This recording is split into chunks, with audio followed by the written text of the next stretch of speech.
우리는 다니엘이라고 하면은 다니엘의 지식 그리고 다니엘의 학습법에 관심을 많이 갖는 경향이 있기도 합니다. 그러나 성경은 다니엘의 지식보다도 그가 시대와 미래를 분별했던 지혜력 그리고 하나님의 마음을 읽었던 통찰력과 예지력, 인사이트와 폴사이트를 계속해서 성경이 부각시켜 준다는 것을 우리가 말씀을 통해서 알 수 있습니다. 그래서 다니엘을 선견자다 혹은 선지자다라고 성경이 명명을 하고 있는 것이지요. 하나님은 고대 제국들이 격변하는 그 격동기에 다니엘을 선지자와 총리로 세우셔서 모든 열방으로 하여금 하나님만 영광 받고 하나님만 모든 열방으로 하여금 구원자 되시는 왕이 되기를 소원하셨습니다. 그래서 다니엘을 세우신 것이지요. 그런데 고대 사회의 국왕은 천왕의 개념입니다. 그래서 천왕폐하라고 부르죠. 이 신적인 추앙을 받는 천왕, 그 천왕 외에 다른 신에게 절을 했다, 다른 신에게 기도했다라고 하면 사형감입니다. 그러나 다니엘은 우리가 알듯이 어떠한 왕의 명령에도 굴복하지 않고 왕에게 우상에게 절하지 않고 그가 주는 음식도 먹지 않고 오직 하나님께만 경배했습니다. 하나님께 기도했다는 이유 한 가지만으로 지금 다니엘이 사자굴에 던져졌습니다. 사자굴에 던져져서도 살려달라 애원하지 않고 담대하게 그 시간을 보내는 다니엘의 그 강심장의 배경 무엇일까요?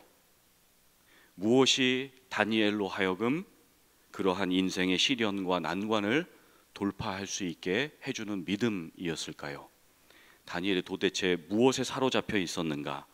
그를 사로잡은 것이 무엇인가? 오늘 본문을 통해서 두 가지로 좀 살펴보면 좋겠습니다. 첫 번째로 다니엘의 마음은 하나님의 사랑에 사로잡혀 있었습니다. 오늘 본문이 속해 있는 가장 앞에 3절에 보게 되면 6장 3절에 다니엘의 마음이 민첩했다 그럽니다. 민첩했기 때문에 총리들과 고관들보다 뛰어나서 전국을 다스리는 그 총리의 권세를 줬다, 이렇게 성경이 말씀하죠. 여기서 이 마음의 민첩함이라는 히브리어가 루아흐 야티라라고 하는 두 단어로 되어 있습니다. 루아흐는 많이 들어보셨죠? 영혼, 목숨, 호흡 이런 뜻입니다. 야티라는 탁월하다는 뜻인데 그가 노력해서 탁월한 것이 아니라 하나님이 그를 잡아주셨기에, 사로잡아 주셨기에 그에게 민첩함이 있었고 탁월함이 있었고 시대를 분별하는 지혜가 있었다는 것이죠. 다니엘은 지금 청소년기에 바벨론의 포로로 끌려왔습니다. 그리고 오늘 본문의 사자굴에 던져지는 나이는 80세 노인입니다. 60년이 넘는 이민 세월 동안에 때마다 일마다 하나님의 돌보심과 사랑을 경험했습니다. 그는 바벨론에서도 페르시아 제국에서도 총리였죠. 현 시대도 그렇지만 고대 시대에도 정권이 바뀌면 장차관들은 숙청을 당하거나 유배지로 떠나야 됐습니다. 다니엘은 시대가 바뀌었음에도 하나님의 은혜로 오히려 수석 총리로 임명을 받았지요. 다니엘의 집안은 귀족 출신이지만 그의 실제 출신은 지방 소도시 이스라엘의 유태인입니다. 바벨론의 정치인들과 학력과 배경을 견줄 수가 없지요. 인맥도 없습니다. 백도 없지요. 그런데 자수성가한 입지전적 인물입니다. 그러니 주변에 얼마나 시기와 질투가 많았는지 다니엘을 중상하고 모략하고 고발을 할 조건을 찾는 정치인들이 많이들 있었지요. 그러나 다니엘은 성경에 보면 너무나 충성되어 아무 허물도 찾지 못했다라고 4절에 말씀합니다. 충성되다라는 것은 진실됐다는 것이죠. 다니엘은 하나님 앞에 진실했고 사람들 앞에 진실했습니다. 주변에 모함이 있을 때 억울해서 그들과 멱살 잡고 싸우지 않고 자기 편이 없어도 우울해하거나 슬퍼하지 않았습니다. 괴로울 때 기도하고 억울할 때 참을 수 있었던 그 신앙의 근거는 하나님의 사랑에 사로잡힘, 루아흐 야티라, 하나님의 사랑에 사로잡힘이었습니다. 자, 그런데 그 사랑의 순서가 중요하지요. 다니엘이 하나님을 먼저 사랑한 것이 아니라 하나님이 먼저 다니엘을 사랑해 주심이었습니다. 예수님이 왕따 삭개오를 먼저 찾아가셨던 것처럼, 배신자 베드로를 먼저 찾아가셨던 것처럼, 거라사에 귀신 들린 자를 그냥 내버려둬도 되는데 그를 먼저 찾아가신 것처럼 우리 주님은 다니엘을 먼저 사랑해 주셨습니다. 우리 주님은 외로운 자, 소외된 자, 가난한 자, 병든 자에게 관심이 많으십니다. 우리 주님은 이 대제국에서 잔꾀를 부리며 살아가는 중심부의 사람들보다 이 제국의 변두리에 있지만 포로로 끌려온 이민자들에게 관심이 많으셨습니다. 하나님은 때로 우리의 시선이 주님을 바라보지 못할 때에도 우리의 눈에 당신의 눈을 맞춰주기를 원하시고, 주님은 우리의 집이 어지럽혀 있고 우리의 삶이 때로는 엉망일 때에도 우리의 복잡한 심령 깊은 곳에 찾아오셔서 성령을 통해 먼저 사랑해 주시고 방문해 주시기를 원하십니다. 다니엘에게 특별한 백도 라인도 없었지만 하나님을 사랑하는 자, 곧 그의 뜻대로 부르심을 입은 자들에게는 모든 것이 합력하여 선을 이루어 주시는 것이 무엇인지 다니엘을 통해서 보여주셨습니다. 다니엘을 먼저 찾아와 주신 하나님의 사랑, 그 사랑이 때마다 일마다 그를 강력하게 사로잡아 주셨습니다. 두 번째, 다니엘의 마음은 영광 의식에 사로잡혔습니다. 여러분, 우리가 사랑하면 사랑하는 사람에게 모든 감사와 공을 다 돌려주고 싶지요. 시상식을 보면 연예인들이 나와서 모든 영광 하나님께 돌립니다, 막 박수치고, 모든 영광 부모님께 돌립니다, 감독님께, 스태프들에게 돌립니다, 막 그래요. 영광이라는 사전적인 의미는 빛나고 아름다운 명예, 아름다운 영예, 이런 뜻이 있습니다. 자신의 빛나고 아름다운 명예를 자기가 갖는 게 아니라 자기가 이 자리에 있기까지 만들어주신 그 대상에게, 그분께 올려드린다, 돌려드린다, 나의 나 된 것은 그분의 은혜입니다 라고 하는 것이 영광 돌린다라는 뜻이지요. 다니엘의 의식 구조는 하나님께 영광뿐이었습니다. 먹든지 마시든지 무엇을 하든지 하나님의 영광을 위한 마음으로 사로잡혀 있었지요.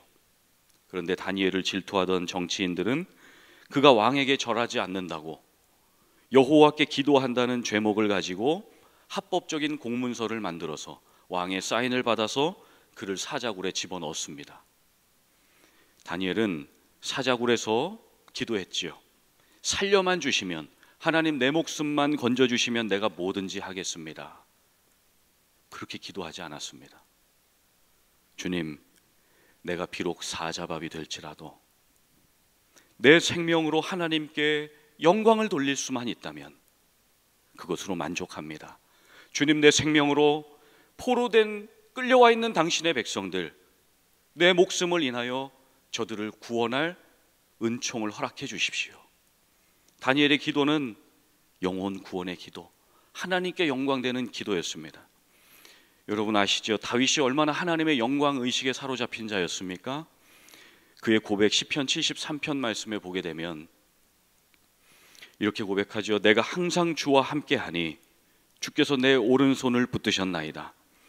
주의 교훈으로 나를 인도하시고 후에는 영광으로 나를 영접하시리니 하늘에서는 주 외에 누가 내게 있으리요, 땅에서는 주밖에 내가 사모할 분 없습니다. 이것이 다니엘의 기도이지요. 내가 사자밥이 되어 하늘에 갈지라도 하늘에서도 하나님 영광을 받으십시오. 주님이 살려주셔서 내가 땅에 다시 살지라도 하나님, 나를 통하여 주님만 영광을 받아주십시오. 나의 총리됨을 인하여 하나님 영광을 받으시고, 나의 모함당함을 인하여 하나님만 영광을 받아주십시오. 다니엘의 의식구조는 오직 하나님께 영광. 아멘. 사자굴의 다니엘은 감사 기도를 드렸습니다. 감사는 기적을 창조하는 재료와 같습니다. 예수님 오병이어 기적을 행하시기 전에 하늘을 우러러 축사하셨죠. 축사는 감사 기도입니다. 그 기도 후에 기적이 일어났습니다. 다니엘의 감사의 기도 후에 기적이 일어났습니다. 하나님께서 천사들을 보내셔서 사자들의 입을 다 봉하셔서 사자들이 그를 손대지도 못하게 하셨습니다. 다니엘은 밤중에 사자굴에서 뭐 했을까요? 저는 생각해 봤습니다.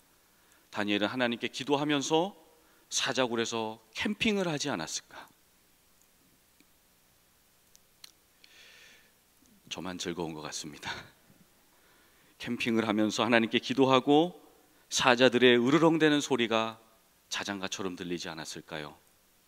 사자들의 그 퉁퉁한 배가 메모리폼 베개처럼 폭신폭신하지 않았을까요? 하나님께서 보내주신 천사가 영광의 빛으로 굴 속을 비춰줬습니다. 다니엘은 사자굴 속에서도 여느 때처럼 루아흐 야티라, 하나님의 사랑에 사로잡혔지요. 여느 때처럼 주의 영광을 구했습니다. 하나님의 사랑의 임재, 그 영광의 임재가 어둡고 침침한 그 굴 속을 환하게 비춰주셨습니다. 다니엘은 하나님을 불명예스럽게 만든 바벨론, 페르시아 제국을 비롯하여 온 열방이 물이 바다를 덮음같이 여호와를 인정하는 나라, 여호와를 인정하는 그 영광의 백성들 되기를 소망했습니다. 그렇게 열심히 기도한 까닭일까요? 하나님의 구원 역사의 한 토막이 여기서 완성이 되는데요. 오늘 6장 26절에서 28절에 보면 다니엘을 사자굴에 넣었던 다리오 왕이 하나님이 어떤 분이신가 간증을 하는데요. 우리 같이 한번 읽어보겠습니다. 시작. 내가 이제 조서를 내리노라. 내 나라 관할 아래에 있는 사람들은 다 다니엘의 하나님 앞에서 떨며 두려워할지니. 하나님을 뭐라고 고백합니까? 그는 살아계시는 하나님이요 영원히 변하지 않으실 이시며 그의 나라는 멸망하지 아니할 것이요 그의 권세는 무궁할 것이며 그는 구원도 하시며 건져내기도 하시며 하늘나라에서든지 땅에서든지 이적과 기사를 행하시는 이로써 다니엘을 구원하여 사자의 입에서 벗어나게 하셨음이라 하였더라. 이 다니엘이 다리오 왕의 시대와 바사 사람 고레스 왕의 시대에 형통하였더라. 아멘. 여기서 볼 수 있는 형통의 두 가지 조건이 뭡니까? 하나님께 붙들림, 사랑에 붙들리고 영광의식에 붙들린 자, 하나님은 그들을 형통케 하십니다. 자, 그런데 다리오 왕이 언제부터 하나님을 믿었다고? 다니엘을 잡아 가둘 때는 언제고? 다니엘 살아있는 걸 보고 이런 간증을 하는 것입니다. 여러분, 이것이 전적인 하나님의 은혜이지요. 하나님의 역사로밖에 설명이 되지 않습니다. 우리 중에 가족들을 위해서 기도하시는 분들 많지요. 우리 자녀들을 위해서, 믿지 않는 우리 일가 친척들을 위해서 기도하시는 분들 많습니다.